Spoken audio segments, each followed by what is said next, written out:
और आज हम बात कर रहे हैं मीनाकारी कला के बारे में, है ना। जो हमारे हस्तशिल्प कला है, जो हाथों के द्वारा बनी जाती है, जो कला है ना, जो रोजगार है, उसके बारे में बात करेंगे। किस प्रकार जो कला का हम जो पहले का पार्ट हमने बनाया था हस्तशिल्प कला के बारे में, आज का जो पार्ट है वो सेकेंड पार्ट है ना। मीनाकारी मीनाकारी हस्तशिल्प कला, ठीक है। आई बात समझ। अब मीनाकारी कला के अंदर क्या होता है, ये जो है एक कला है, एक इनकी जो शुरुआत है वो हमारे राजस्थान से नहीं मानी जाती है। जो हमारे ऐसे मान नहीं सकते कि जो मीनाकारी कला है वो राजस्थान के अंदर थी ना, ऐसे हम नहीं मान सकते हैं। मीनाकारी कला है वो फाइनेंशिया से आई थी। कहाँ से आई थी? फाइनेंशिया से।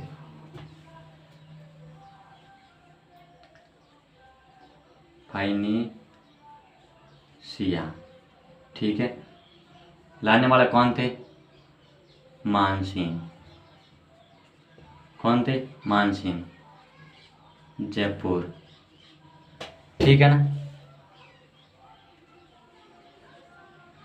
ये मतलब कि फाइनेंशियल मानसिंह जयपुर ने लाए थे। और इनके जो यहाँ पर जो कलाकार थे, है ना, कौन थे वो? कुदरत सिंह, है ना, जिनको क्या मिला? पद्म श्री से सम्मानित किया गया। किससे? पद्म श्री से सम्मानित, ठीक है ना। ये very very most and important बात है, इस बात को आपको ध्यान रखना है मीनाकारी कला के संबंधित।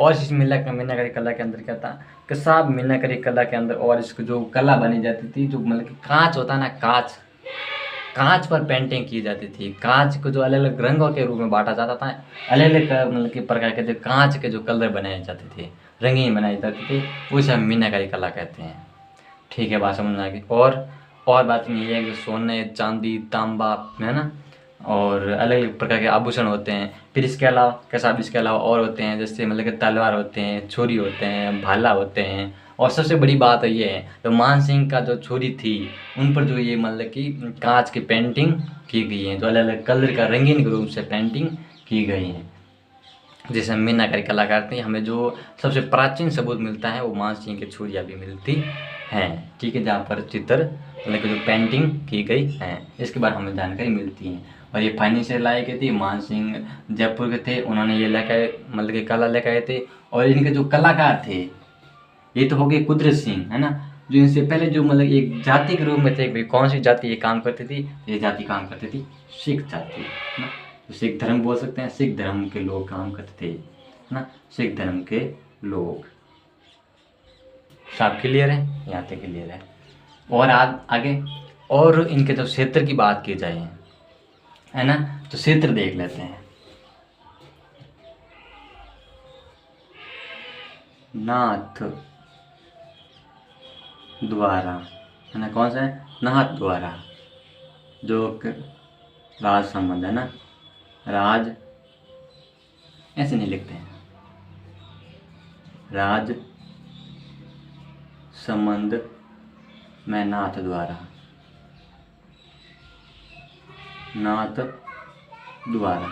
ठीक है, क्लियर है? यहाँ तक क्लियर है। और इसके जो कलाकार थे कुदरत सिंह, उनको मतलब कि पद्म श्री से सम्मानित किया गया।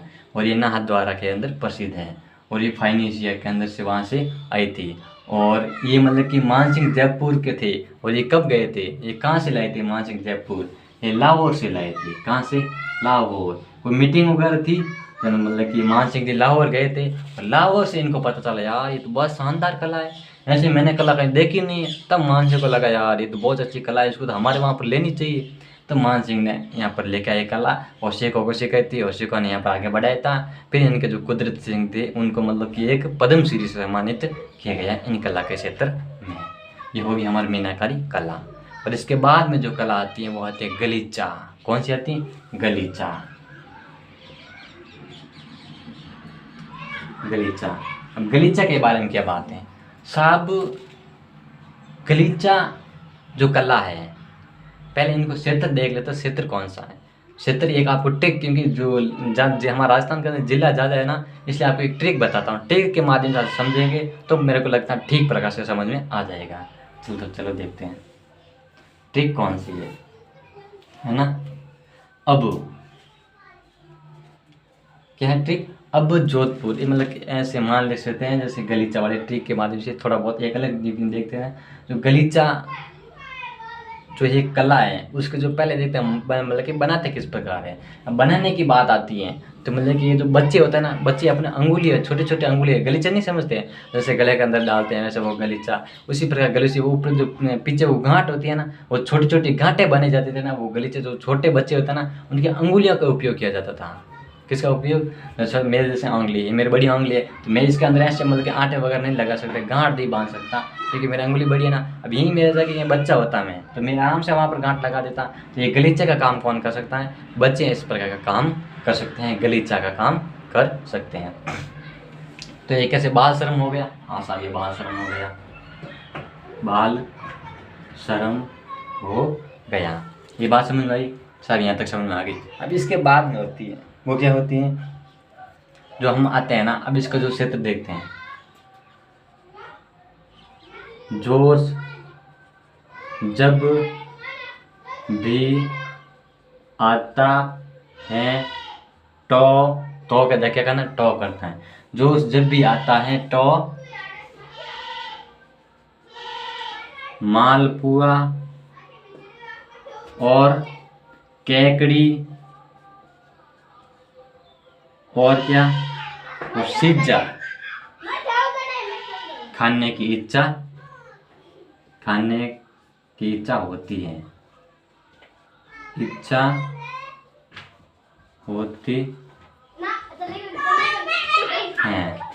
अब इसमें क्या होता है? अब इसके अंदर ये होता है, जोश का मतलब क्या होता है? जोधपुर, ठीक है। जो का मतलब होता है जोधपुर, और स का मतलब होता है शाहपुरा, जय का मतलब होता है जयपुर, ब का मतलब होता है बीकानेर, और बी का मतलब होता है भीलवाड़ा, अ का मतलब होता है अलवर, ता है ये हटा देते हो, है ना, ये मतलब कि साइलेंट होता है। टोंक का मतलब टोंक, मालपुआ का मतलब होता है मालपुरा, कैकड़ी मतलब होता है कैकड़ी, और सिज्जा का मतलब होता है मतलब कि सिक्कर, और झुंझुनू, और खा हटा देते हैं, न का मतलब होता है नागौर। कौन सा होता है? नागौर। अब मेरी बात सुनिए, जो बाल श्रम, जो गलीचा होता है, जो अंगुली से बनाया जाता है, क्या होता है? गलीचा होता है, जो अपने अंगुली से बनाए जाते हैं, उनका जो क्षेत्र है वो है जोश जब भी आता है तो मालपुआ कैकड़ी खाने की इच्छा होती है। क्या? जोश जब भी आता है तो मालपुआ कैकड़ी खाने की इच्छा होती है। तो जो का मतलब हो गया जोधपुर, स का मतलब हो गया शाहपुरा, जय का मतलब जयपुर, ब का मतलब बीकानेर, बी का मतलब भीलवाड़ा, आ का मतलब अलवर, और टो का मतलब टोंक, मालपुआ मतलब मालपुरा, और कैकड़ी मतलब कैकड़ी, सिज्जा का मतलब सिक्कर, जय का मतलब झुंझुनू, न का मतलब नागौर। क्लियर है ना? ठीक है, आगे देखते हैं। इस प्रकार याद होना चाहिए। ये ट्रिक बहुत महत्वपूर्ण है। गलीचा, इनमें से कोई भी क्षेत्र दे देगा एक कि ये क्षेत्र मतलब कि गलीचा के अंदर शामिल है, ठीक है ना, और इनमें से 3 अन्य दे देंगे, तो बताइए कि गलीचा के अंदर कौन सा क्षेत्र शामिल नहीं है। तो इसके अलावा आपको नाम दे देगा, बूंदी दे देगा, है ना, या फिर आपको मतलब कि भरतपुर दे देगा, और या फिर आपको मतलब कि डूंगरपुर दे देगा, बांसवाड़ा दे देगा, इस प्रकार क्षेत्र दे देंगे। इनमें से आपको बताना होगा सही कौन सा है। आप कौन सा सही बताएंगे? कोई भी क्षेत्र दे देगा। इस प्रकार आपको ध्यान होना चाहिए। ट्रिक होगी तो आप ट्रिक के माध्यम से समझ जाएंगे, यार कौन सा क्षेत्र है, हाँ यार वो क्षेत्र सही है ना, इस प्रकार आप समझेंगे। तो ये हो गया हमारा गलीचा। अब गलीचा के बाद में आता है, वो आता है धातु वर्ग। कौन सा आता? धातु वर्ग। धातु वर्ग के अंदर क्या होता है? धातु वर्ग। अब देखिए भाई, धातु वर्ग के अंदर ये बात होती है कि, है ना, धातु वर्ग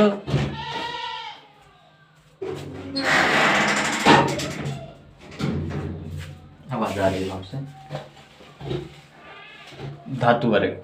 अब धातु वर्ग के अंदर आप पता है अलग अलग प्रकार की धातुएं काम ली जाती हैं, और धातुओं से जो पुराने समय में अपने जो प्राचीन काल के अंदर जो हाथों के द्वारा जो कला बनी जाती, जो चित्र बनाए जाते थे, जो मूर्तियाँ वगैरह जो भी बनाई जाती थी, तो धातु से बनाई जाती थी, है ना। तो उस प्रकार धातु एक अपने आप में एक महत्वपूर्ण स्थान रखती हैं, जैसे सोना चांदी के रूप में, है ना, और सोना चांदी के आभूषण होते हैं, पीतल के आभूषण होते हैं, तांबे के आभूषण होते हैं, है ना, और नाना प्रकार के आभूषण होते हैं जिसके अंदर धातु अपना अहम रोल अदा करती हैं। और इसके अंदर संबंध धातु के संबंध में देखा जाए तो जो मेन रूप में जो पित्तल का काम करती है ना, जो पित्तल जो धातु बने, पित्तल का जो चित्र बनाए जाते हैं, जो कला बनाई जाती है पित्तल की, वो सबसे ज़्यादा प्रसिद्ध है। वो प्रसिद्ध है जयपुर के अंदर, सब प्रसिद्ध है। कहाँ पर है? जयपुर के अंदर प्रसिद्ध है। और पूरी धातु की बात की जाए, धातु होता है ना, वो किसके अंदर प्रसिद्ध है? जहाँ पर धातु की अलग अलग प्रकार की जो कलाकारी बनाई जाती है, वो साहब सिवाना जालोर प्रसिद्ध है। कौन सा है? सिवाना जालोर प्रसिद्ध है। फिर बताते हैं एल्यूमिनियम होता है। क्या होता है? एल्यूमिनियम होता है। अब जो एल्यूमिनियम है, इन्हीं का जो क्षेत्र कौन सा प्रसिद्ध है? एल्यूमिनियम का क्षेत्र प्रसिद्ध है जोधपुर। कौन सा प्रसिद्ध है? जोधपुर। और यहाँ पर एक अलग प्रकार की कला मतलब कलाकारी होती है ना, ये कलाकारी होती है जो राजखेड़ा बीकानेर है ना, राजखेड़ा बीकानेर के अंदर प्रसिद्ध है। उस कला के बारे में हम बात करते हैं कि भाई हाँ भाई एक जो कला है जो इसके अंदर प्रसिद्ध है, जो कि जिस कला का नाम है तोड़िया हस्तशिल्प कला। कौन सी कला है? तोड़िया हस्तशिल्प कला। ठीक है ना। अब इसके अंदर क्या होता है? जो तोड़िया हस्तशिल्प कला है, ये प्रसिद्ध कहाँ पर है? ये धौलपुर के राजखेड़ा तहसील के अंदर प्रसिद्ध है तोड़िया हस्तशिल्प कला। इसका मतलब क्या होता है? ये नकली आभूषण बनाए जाते हैं। यहाँ पर क्या बनाए जाते हैं? नकली आभूषण बनाए जाते हैं, जिसका माध्यम ये होता है जो मतलब कि चांदी, जो लोहे वगैरह धातु जैसे उनके ऊपर सोने और चांदी जैसे परतों का एक मतलब कि जो पित्तल होता है, पित्तल की एकदम परत बनी जाती है, मतलब कि पेंटिंग की जाती है। मतलब आप कह सकते हैं जैसे कलर का चढ़ाना, उस पर वो चढ़ाते हैं मतलब पित्तल का। तो पित्तल का चढ़ाएंगे तो एक वो सोने का रूप लेगी ना, फिर एकदम पित्तल का चढ़ाएगा। और फिर जैसे तांबे का चढ़ाता है तो वो सोने का रूप ले लेता है। यदि पित्तल का चढ़ाते हैं मतलब कि पित्तल का चढ़ाता है वो एकदम पित्तल चढ़ाता है, वो एकदम सोने का रूप ले लेता है ना। सॉरी, तांबे का चढ़ाएंगे ना फिर वो कैसा रूप ले लेगा? एकदम मतलब कि सोने का रूप ले लेगा। और जैसे कांसा होता है, कांसा के अलावा हम जैसे देखते हैं स्टील देखते हैं, है ना, स्टील देखते हैं। अब उस स्टील के अंदर क्या होगा? एकदम सफ़ेद होता है स्टील। और जब स्टील का किसी धातु के अंदर ऊपर कलर चढ़ाएंगे ना, फिर वो कलर कैसा हो जाएगा? वो एक प्रकार का कलर हो जाएगा, चांदी का रूप ले जाएगा। यानी कि जैसे हम नकली आभूषण देखते हैं, है ना, 100-150 रुपये के अंदर आपको सोने का जो आर्ट वगैरह मिलती है, वो सोने की आर्ट मिलती है ना, नकली आर्ट बिना मतलब कि जब हम मेले के अंदर जाते हैं वहाँ से लेके आते हैं आर्ट, सोने के आर्ट लेके आते हैं। और चांदी के बुजबंद वगैरह जो भी लेके आते हैं, नकली लेके आते हैं ना, वो कहाँ से बनते हैं? वो तोड़िया हस्तशिल्प कला धौलपुर के अंदर, राजखेड़ा के अंदर भी ऐसी प्रसिद्ध है, वहाँ पर ऐसे काम होता है। आई समझ में? ये होती हैं। और इसके अलावा यदि और बात की जाए तो एक है नर्मदा दरिया कला। कौन सी है? नर्मदा दरिया कला। ये नर्मदा दरिया हस्तशिल्प कला क्या होती है? शिल्प कला। अब इसके अंदर क्या होता? सबसे पहले जो नर्मदा दरिया कला है वो एक दरी के रूप में, आप दरिया नहीं जानते हैं, घर के अंदर बिछाने के लिए काम आती है ना दरिया, वही दरिया की बात कर रहे हैं, नर्मदा दरिया के अंदर बात कर रहे हैं। अब इसके अंदर जो बात की जाती है, सबसे पहले चंगेज खान था, है ना, आपने सुना होगा नाम चंगेज खान का। वो चंगेज खान था, वो भारत में आया था तो अपने साथ भेड़िया ऊन वगैरह लेके आते हैं, भेड़िया लेके आता था ना। उस भेड़िया के अंदर, है ना, भेड़िया की जो खाल वगैरह थी, जैसे भेड़िया खत्म हो जाता था उसकी खाल को काम में लेते थे, और खाल को काम में लेकर उसकी जो दरिया बनी जाती थी, जिसे हम नर्मदा दरिया भी कहते थे, जिसको हम बिछाने के लिए काम में लेते थे। समझ में आ रही है बात? नर्मदा दरिया इस प्रकार की जो दरिया होती थी। फिर इसके अंदर बात की जाए कि हाँ साहब नर्मदा दरिया के अंदर और भी विशेष बात बताइए। जो नर्मदा दरिया के अंदर विशेष बात ये है कि वहाँ पर जो एक वहाँ की राज्य की जो दरिया बनती थी, है ना, उस राज्य के अंदर विशेष रूप से दरिया बनती थी, वो एक बनती थी सोत ऊन और सोत शिल्प से। किससे? सोत ऊन सोत शिल्प से बनती थी। और वो जगह प्रसिद्ध है, वो है एक तो मतलब कांकाणी जोधपुर प्रसिद्ध है। कौन सी है? कांकाणी जोधपुर प्रसिद्ध है, और नागौर प्रसिद्ध है, और मालपुरा टोंक प्रसिद्ध है। ठीक है ना। किसके लिए? मतलब सोत ऊन और सोत शिल्प जो दरिया बनती थी उसके लिए प्रसिद्ध कौन सा क्षेत्र है? जोधपुर प्रसिद्ध है, कांकाणी और नागौर प्रसिद्ध है, और मालपुरा टोंक प्रसिद्ध है। विशेष रूप से इस बात को ध्यान रखना है, इस प्रकार के क्वेश्चन आपको पूछे जा सकते हैं। ठीक है ना। आगे देखते हैं आगे साहब इसके अंदर क्या था। आगे जो और प्रकार की जो दरिया बनती हैं जैसे कांबड़ वगैरह बनती हैं, है ना। कांबल देखा ना, कांबल कहाँ के प्रसिद्ध है। कांबल है वो मतलब कि जोधपुर के अंदर भी प्रसिद्ध है ना। कांबल आपने नाम सुना, जो ऊन बनती थी ना, ऊन की हिसाब से आप सर्दी के अंदर नहीं ओढ़ते हैं ना कांबड़, वही कांबड़ की बात करते हैं ना, वो बनती है जोधपुर के अंदर भी प्रसिद्ध है। और एक सालावास गांव है जोधपुर के अंदर, वो सालावास गांव है वो दरी के लिए भी प्रसिद्ध है। किसके लिए प्रसिद्ध है? दरी के लिए भी प्रसिद्ध है वो सालावास गांव। और इसके अलावा और दरी की बात की जाए, टोंक इसके अंदर विशेष रूप से अपना योगदान देता है। ये हो गया आपकी नर्मदा दरिया। अब इसके अलावा आती है गोट। क्या आती है? गोटे। क्या आती है? गोट। गोट का मतलब क्या था भाई साहब जी? तारबंदी जाना, सॉरी, तार गोट क्या होते हैं? गोट का मतलब देसी भाषा में बोला जाए तार गोट। जैसे चोंदड़ी है ना, चोंदड़ी जो होती है ना, चोंदड़ी, चोंदड़ी पर क्या होता है, अब आप जैसे स्त्री वगैरह स्त्री ओढ़ती है ना चोंदड़ी, तो उसके चारों में वो एक गोट बनी होती है। क्या बनी होती है? चारों में गोट बनी होती है। उसके अंदर विशेष रूप से अलग अलग प्रकार के कलर उपयोग में किए जाते हैं, है ना। उसको विशेष रूप से अलग अलग प्रकार के जो कलर होते हैं उनको उपयोग में लिया जाता है। इसका मतलब ये होता है कि ये जो गोट वगैरह बनी जाती हैं, और उसके अंदर जैसे कुछ तांबे के भी लिए काम लिए जाते हैं, और कुछ ऐसे मतलब कि होते हैं जो चीज़ों के अंदर उपयोग में लिए जाते हैं, है ना। इस मतलब कि कैसे बताएं आपको, पीतल वगैरह जैसे है, तारगुट वगैरह और प्लास्टिक वगैरह, इन्हीं की जो होती हैं अलग अलग प्रकार की, जो नाना प्रकार की चीज़ों का उपयोग में लिया जाता है, जिसके अंदर गोट बनी जाती हैं, जो मतलब कि चुंदरी के चारों ओर उपयोग में लगाई जाती हैं। और ये राज दरबार के अंदर पहला प्रसिद्ध था, अब तो ऑलरेडी हर कोई मतलब कि ओढ़ता है तारगोट लगा के। और इनका जो क्षेत्र है वो जोधपुर, जयपुर, बीकानेर, जैसलमेर, है ना, नागौर, ये इस प्रकार जो क्षेत्र है इसके अंदर प्रसिद्ध है। किसके लिए? गोट के लिए। और ये जो गोट होती हैं, क्या होती हैं? ये जो गोट होती हैं वो जो महिलाएं वगैरह ओढ़ती है ना, तो महिला के चारों ओर मतलब कि ब्याह शादी होता है ना, उसके अंदर वो काम में लेते जाते हैं। आप मतलब शादी के अंदर देख रहे हो, वो स्त्री वहाँ पर ओढ़ती हैं, तो किस प्रकार होती है? वो गोट होती हैं। उसका मतलब ये होता है। मेरी बात समझ रहे हैं? इस प्रकार के जो गोट होती हैं। अब इस गोट के अंदर और भी विशेष रूप से बात की जाए, है ना, तो एक मतलब विशेष रूप से हमको देखने को मिलती है। और फिर आता है कोटा डोरिया। कौन सा था? कोटा डोरिया। सबसे पहली बात है कोटा डोरिया, इनको एक भौगोलिक संकेत मिला गया है कोटा डोरिया का, ठीक है, साफ मिल गया भौगोलिक संकेत। और इसके अंदर जो कोटा डोरिया का मतलब क्या होता है? कोटा डोरिया का मतलब ये होता है, जो साड़ी वगैरह होती है ना, और साड़ी को जब वो सूत वगैरह काटते हैं, नहीं काटते हैं, साड़ी बनाते हैं, साड़ी का जो हम सूत काटते हैं, वो कहाँ से मंगाते हैं? वो मसूरिया से मंगाते हैं, मैसूर से। कहाँ से? मैसूर से। इसलिए उनकी जो साड़ियाँ है वो मसूरिया के साड़ियाँ के नाम से भी हम जानते हैं कोटा के। और ये लाने वाले कौन थे? ये मतलब कि बूंदी के हाड़ा नरेश से, उन्होंने ये लिखाए थे कोटा डोरिया की कला। और ये कोटा के कैथून एक जगह है, वहाँ पर ये प्रसिद्ध है। आएगी बात समझ में? कोटा डोरिया। फिर आता है एक जहर नब्दा। कौन सी आती है? जहर मोहर। क्या आती है? जहर मोहर, मोहरा। क्या आती है? जहर मोहरा। इसका मतलब क्या होता है? इसका मतलब ये होता है एक प्रकार के पत्र होता है ना। जैसे कि अपने शरीर के अंदर यदि कोई जहर घुस जाता है, जहर मतलब कि शरीर के अंदर चला जाता है, तो उनको निकालने के लिए इस प्रकार के पत्र काम में लिया जाता है। ये एक उदाहरण है। और यदि ये मोरा जहर मोरा तो इस प्रकार काम करता है या नहीं करता है अलग बात है, लेकिन संगमरमर होती है ना, उसका जो अलग अलग प्रकार के जो कलर होते हैं, रंग बिरंगे कलर होते हैं, वो जहर मोरा के ही रंग बिरंगे कलर होते हैं। इसका मतलब ये होता है हल्का पीला लिए हुए, है ना, हल्का पीला लिए हुए मतलब कि हरा कलर का जो रूप होता है, बताते हैं आपको लिख के। हल्का पीला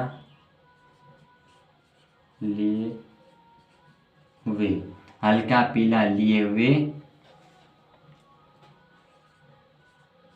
हरा रंग का होता है जहर मोरा, ठीक है ना। ये हल्का पीला लिए हुए हरा रंग का होता है जहर मोरा, है ना। और इसके जो कलाकार थे वो कौन से थे? आनंदीलाल किरोड़ीवाल थे। कौन थे? आनंदीलाल किरोड़ीवाल। किसके? जहर मोरा के कलाकार आनंदी लाल किरोड़ीवाल। इनके जहर मोरा के कलाकार थे। इन्होंने इन कला को, जो जहर मोरा जो हस्तशिल्प कला होते हैं, इनको मतलब बढ़ावा दिया था, इनको आगे बढ़ाने के लिए अपना काम किया था जहर मोरा के क्षेत्र में। आई बात समझ में। और इसके बाद में जो हम गोटा के बारे में बात कर दी थी, अब आती हैं छपाई और रंगाई और छटाई, है ना। इस प्रकार के जो कलाकार क्या थे, छपाई रंगाई छटाई, है ना। छपाई रंगाई छटाई के अंदर क्या थे उसके बारे में बात कर लेते हैं थोड़ी बहुत, एक रही गई है ना।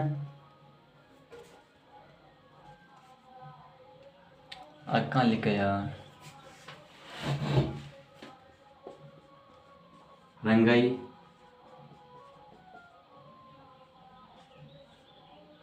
छपाई बंदेज, है ना। रंगाई छपाई बंदेज और कताई, है ना, कला। अब इसके अंदर सब आ जाते हैं, जितना भी हमने बात की तो वो सारी इसमें आ जाती हैं, है ना। इसके अंदर कोटा लोई आ जाती हैं, और इसके अंदर जोधपुर के अंदर एक है मतलब कि तनसुक, मतलब कि जोधपुर के अंदर है तनसुक, वो इसके अंदर शामिल हो जाती हैं। और मताने के अंदर है मलमल, वो इसके अंदर आ जाती हैं। और मतलब कि जो कला होती है जैसलमेर के अंदर जो सूत वगैरह होते हैं वो इसके अंदर आ जाते हैं। और जितने भी जो कलाकारी होती है, जो हस्तशिल्प कला होती है, जो मतलब कि सूत के जो बनाए जाते हैं, कपड़े वगैरह बनाए जाते हैं, साड़ियाँ बनाई जाती है, वो सारी की सारी इसके अंदर आ जाती हैं।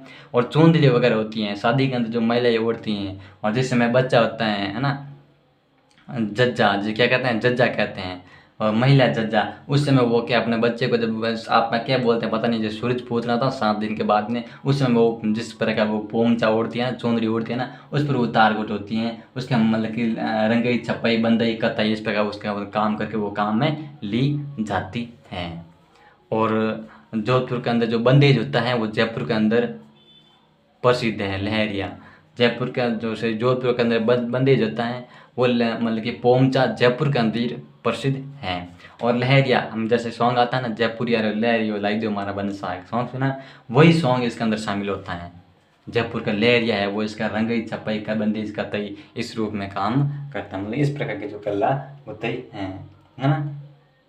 बंदेज का जो कतई कपड़ा होता है, क्या होता है, कतई कला, कपड़ा ली जैसे ना, कपड़ा की कला, है ना, कि हस्तशिल्प कला, ये बात होती है नॉर्मल सी, ये होती है। इसके अलावा कोई बात विशेष रूप से इसमें नहीं होती हैं।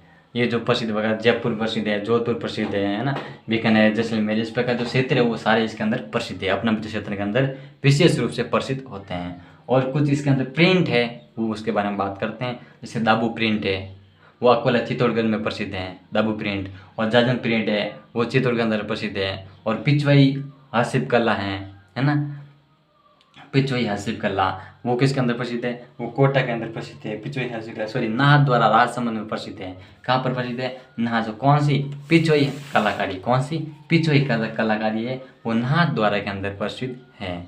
और जो मल्लीर है, कौन सी कला, मल्लीर कला, मल्लीर प्रिंट है, कहाँ पर प्रसिद्ध है, वो मल्लीर प्रिंट बाड़मेर का प्रसिद्ध है। कहाँ पर प्रसिद्ध है, मल्लीर प्रिंट बाड़मेर का प्रसिद्ध है ना। और फिर एक और है अजरक प्रिंट, नाम सुना का आपको, अजरक प्रिंट, अजरक प्रिंट, एक प्रिंट कहाँ पर प्रसिद्ध है, ये भी बाड़मेर का प्रसिद्ध है, अजरक प्रिंट, आपने नाम सुना होगा अजरक प्रिंट, वो पर बाड़मेर का प्रसिद्ध है। और हम इसके अलावा बात करते हैं वो होता है मल्ली प्रिंट आ गया। फिर कोटा डोरी आ गई, कोटा डोरी कहाँ पर प्रसिद्ध है, कोटा के अंदर प्रसिद्ध है, आपको सबको पता है, कोटा डोरी हो गई। और इसके अंदर और कलाकारी होते हैं, जैसे अब इसके अंदर आगे जो कलाकारी देखते हो, जैसे लहरिया नाम सुना होगा, बीकानेर जयपुर के अंदर प्रसिद्ध है, कौन सा, लहरिया। मारे लहरिया रा 900 रुपया रोकड़ा सा, इस प्रकार जो लहरिया होता है ना, उसका 900 रुपया रोकड़ा होता है, ठीक है ना। लहरिया प्रिंट, लहरिया प्रिंट कहाँ प्रसिद्ध है, जयपुर बीकानेर, कहाँ प्रसिद्ध है, जयपुर बीकानेर। और एक है मोहठड़े, कौन सा है,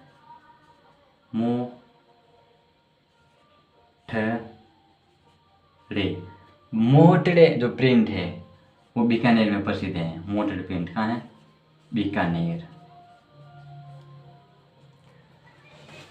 ठीक है। मोहठड़े प्रिंट कहाँ पर प्रसिद्ध है, तो यहाँ पर बीकानेर में प्रसिद्ध हैं। ये आपके हो गए सारी की जो हस्तशिल्प कला थी ये होगी। अब इसके अंदर जो और भी प्रिंट है, महत्वपूर्ण प्रिंट है, रंगीन छपाई की जो प्रिंट है उसके बारे में बात करेंगे हम अगली क्लास के अंदर। तब तक के लिए पढ़िए, मतलब वापस क्लास देख लेना, यदि समझ नहीं आया तो दोबारा देख लेना कि थोड़ा 2-3 क्लासें बनाएंगी और वो थोड़ी कठिन होगी, बाकी नॉर्मल से सरल है आगे क्लास है ना, कोई डरने की आवश्यकता नहीं है। क्योंकि थोड़ा बताने भी तो परेशानी होती है, क्योंकि अलग अलग प्रकार के जो कलाकारी आ गई इसको हम क्या मतलब कि याद करके वापस बताना थोड़ी परेशानी होती है, इसलिए क्या समझ में आने में तो आपको परेशानी होगी थोड़ी बहुत, लेकिन ऐसी कोई दिक्कत की बात नहीं। आगे जो क्लासें होगी क्या होगी, सरल होगी, है ना। तब तक के लिए पढ़ते रहिए, मेहनत कर रहे, क्योंकि मेहनत करने वाला की कभी हार नहीं होती है।